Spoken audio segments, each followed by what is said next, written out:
Yeah, so in this video, I wanted to do a tier list. We created one in tierlistmaker.com. We'll have a link for it down in the description. And what this is going to allow us to do is kind of rank these 70s electronics brands and see where they kind of fit in order.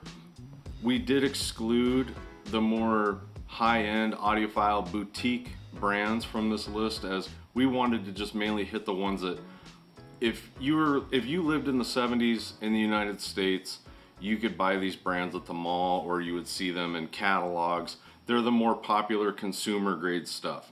That is why Macintosh and Phase Linear, Carver, that kind of stuff is not on this list. This is just a fun little exercise to kind of see where everybody stacks these, and that's the beauty of this. You can go to TierMaker and arrange these how you think they'd fit, and what I'll do is I'll make a post on our Facebook page, and you can screenshot your list, post it up. We can kind of see where everybody thinks these brands sit in a tier list. So I think it's going to be a lot of fun. So hopefully you do that. Let's just keep it civil. We can do that. We can do it. And before we get into this tier list, a couple things I need to address. First off, we have been so inundated with messages and emails via the website, email, Facebook, you name it. And a lot of these questions that are being asked are so in depth. And, you know, I try and reply to everything I possibly can, but even right now in the middle of the Christmas crunch, I mean, we are right in the eye of the storm. So if I don't reply to you, it's because I wouldn't even know where to begin. An in-depth question, like, just for an example, somebody will message us and say, I've got this particular unit, how do I fix it? Unfortunately, I think you'd either need to take it to a repair technician or you would have to start taking courses on how to repair a piece of electronics. So anyway, if I haven't replied to you, I'm sorry. It's just that I am so busy right now. It's insane. So I do apologize for that. And once again, thank you to everybody that's made purchases at skylabsaudio.com. It is the best way to support the channel right now. All of the money we are making right now is going right back into the YouTube channel to try and make this a better channel. So let's get into this video now. Happy holidays, everybody. Let's do it. Oh, one more thing, and maybe we'll edit this out, but if there's too much talking in the videos, that's what these videos are. They're talking videos.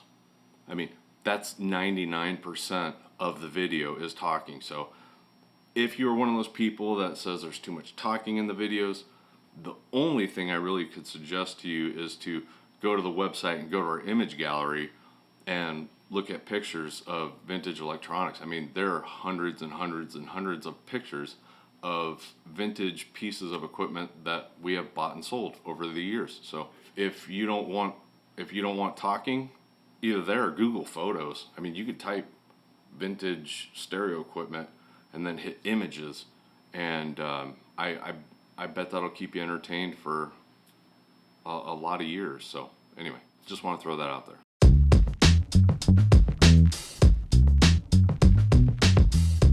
Alright, so let's check out these brands and this tier list. We went with almost kind of the record grading system where you got excellent, very good, good, okay, and poor. It just seemed fitting. And then one other thing, I'm kind of judging these brands off of their amplifiers and receivers. I'm not going off cassette decks or speakers, turntables, or anything like that. This is strictly amplifiers and or receivers. So keep that in mind. Let me see if I can get my dog over here too. We had some people that wanted to see Moo. I'll try and get him. Hey, Moo.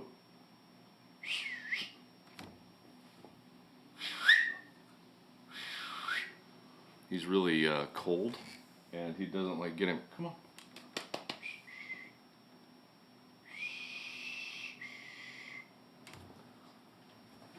I'll just threaten him with a loud whistle. Come on. Come on. So this is Moo. Moo is a Boston Terrier. I love this dog more than life itself almost. I take him everywhere with me I possibly can. And that, the funny thing is actually, I didn't want a Boston, but my wife had one when she was younger. And I had the cat when we got married, and so it was her turn to pick the pet. She picked a Boston Terrier, and I will probably always have one of these dogs until the day I die because they are incredible. So if you like laughing at goofy animals, buy a Boston. These are the funniest dogs you will ever live with. So anyway, this is Moo, and hopefully he'll stick around, not get too cold, and run back to the blankets again. So anyway, he's going to help me with this tier list. Let's get back to it. Okay, buddy, thanks. All right, so I'm going to go in order. I'm going to start with a Kai. So here we go. A Kai. I'm going to start them at good. I do think they make some really good. I've had some integrateds.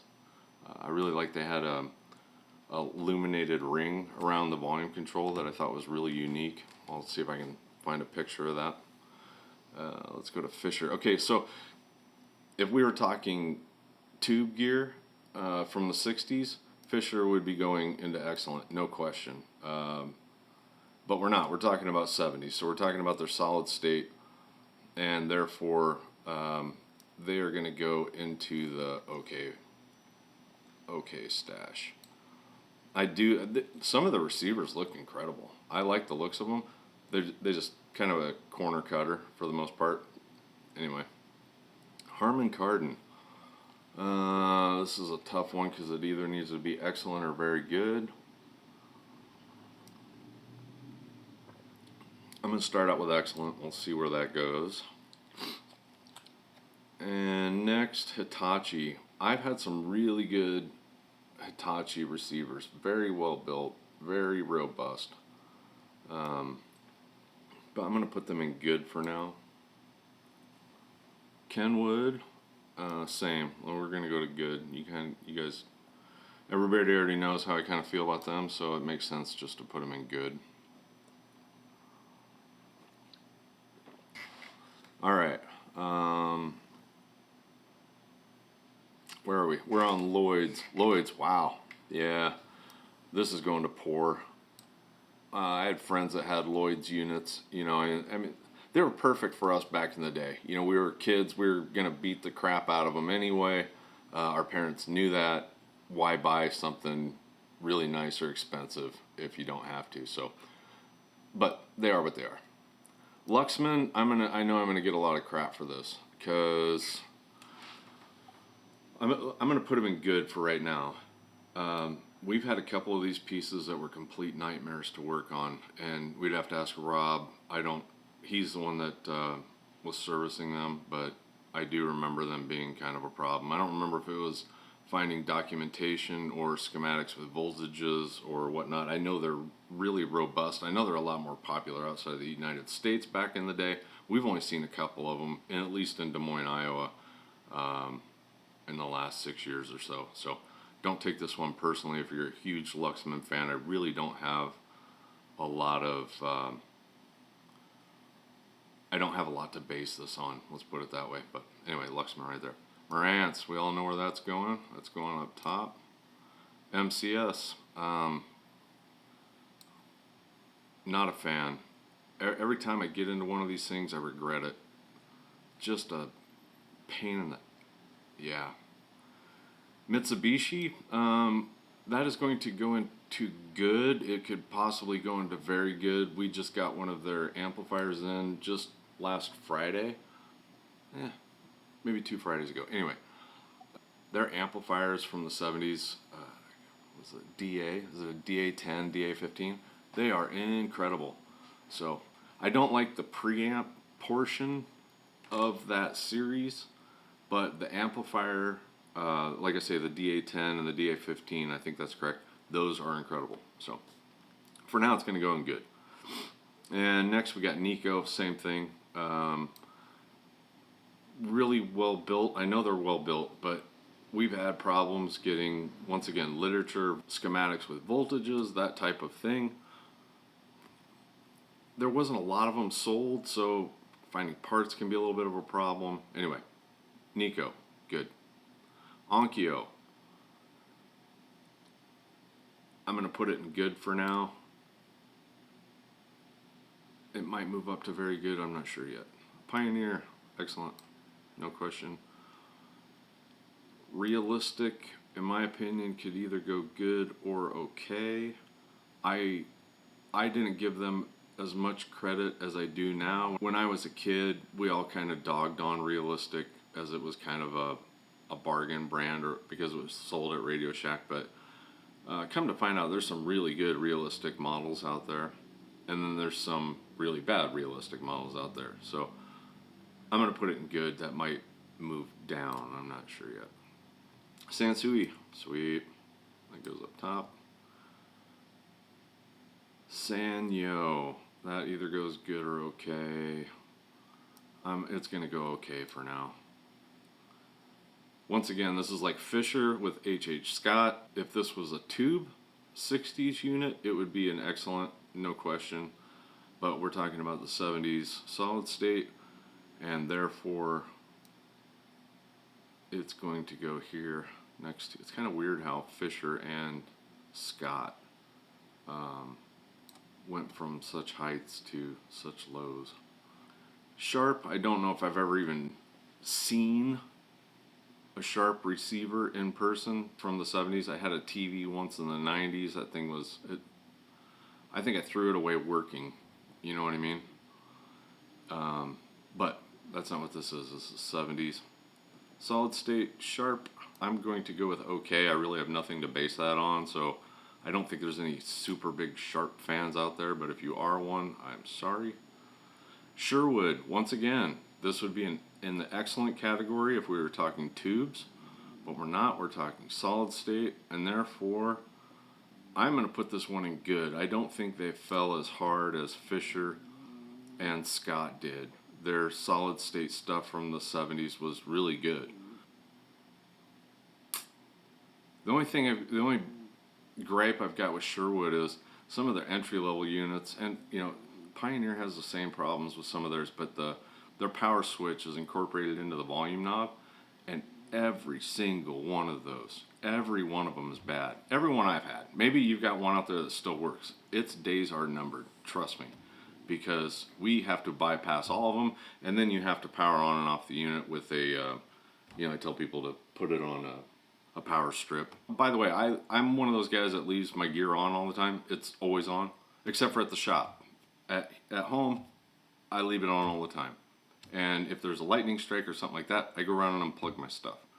But I know it's another discussion for another day. There's people that are like, you should always leave your stuff on. And there's people like, you should shut your stuff off. I'm a leave it on person. So anyway, Sony, I'm going to go very good.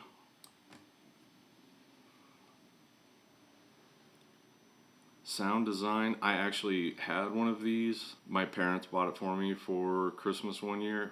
One of the greatest gifts I've ever got. I played that thing to death. You know, it's one of those ones, it was kind of an all-in-one unit, and the funny thing I always remember, the speakers, they painted what would look like a speaker on the front baffle. But that's not what that was. If you took your hand and you pushed up against it, they had painted the speaker to look like, let's say, like a 10-inch, but you know, that was just painted on. If you pushed in the middle, you could tell it was really a 6-inch speaker behind there. I mean, it was really, really deceptive. I think if a company did that today, they would get crucified. I would hope, but you know, this was late 70s, early 80s, so well, they got away with it. Anyway, this is poor, no question. TIAC, I've had some really good TIAC amplifiers and receivers. Techniques, I'm going to go with good. Yamaha, I'm going to put here for now. It might go to very good. And JVC's in between okay and good. I'm going to go with okay because, I don't know, never been really impressed with any of their receivers. So, anyway, All right, let's go back over this and I'll make some adjustments if I need to here. Okay, Harman and Kardon.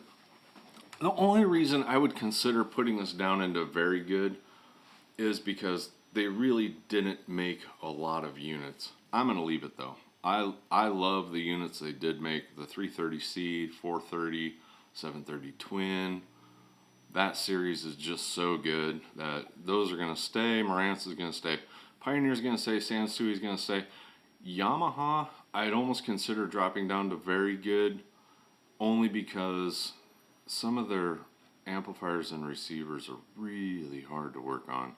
They just didn't lay it out very well for the technician. But I'm leaving it because, like the CA 1010, I don't know, I really like the CA series. I like the fact that I think they're one of the only brands that did a Class AB option. And I think that's just really cool. Plus, I like the styling of them. A lot of people don't. I like the sophisticated, laid-back look to them.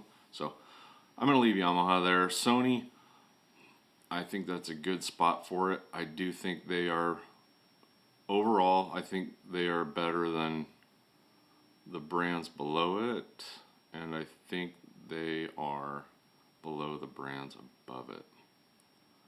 Yep, gonna leave Sony there. Akai is good there. Hitachi is good there. Kenwood is good there. Realistic is it as good as a Kenwood or a Luxman or a Mitsubishi? I mean, unfortunately, they made some of that. Was it the STR series? Some of that stuff's really good, but then some of the other stuff's really bad. Alright guys, I like Realistic, but I'm going to drop that down. Because I don't think it's fair to Kenwood, Luxman, Mitsubishi, Onkyo, Nico, yeah. I think the rest of these are good where they are. If any other ones I was going to pull down, it'd be Hitachi, but only because I've only had a few of them, but the few I did have they were made well. You know, it wasn't a Sanyo or a Fisher or a Scott or a Sharp or a JVC. Man, I kind of want to put Realistic back up in there, honestly. Because I don't think Realistic deserves to be with JVC and Sharp. I wish there was a middle spot. I would put Realistic in between the good and the okay. But, okay, I'm going to do it this way because good is really crowded, and I don't think Realistic should be with Luxman and Kenwood and Techniques. I'm going to put it there. JVC could borderline go down to poor. Sharp could borderline, well, I don't know. These are, sound design and Lloyd's is really bad. MCS could almost be up with okay, but I just do not like, and I hate getting in them, and I don't like the looks of them. I don't like the styling. They're so cheaply made. I don't like them. So, sorry. I'm going to leave MCS where they are. I think this is my list. I think I'm going to tap out on this one. Fisher, Singer, Scott. Yep. So that's where I put them. Once again, this is just for, vintage receivers and amplifiers. I'm not talking turntables, speakers, cassette decks, reel-to-reels, or anything like that, because this would be a completely different list. And if you guys enjoyed this type of video, or we get a lot of replies on the Facebook, and it looks like people are enjoying this, let's do another one with turntables and cassette decks and everything else, speakers, you name it. But for now, I think that's it. I'm happy with that. I'm looking it over again. I don't see anything that is out of place. So thanks for watching, guys. Hopefully you dug it. We'll do it again if you did. This is Moo the Boston, and we're signing off from Des Moines, Iowa. So happy holidays, everybody. Hope they are excellent. Have a good one.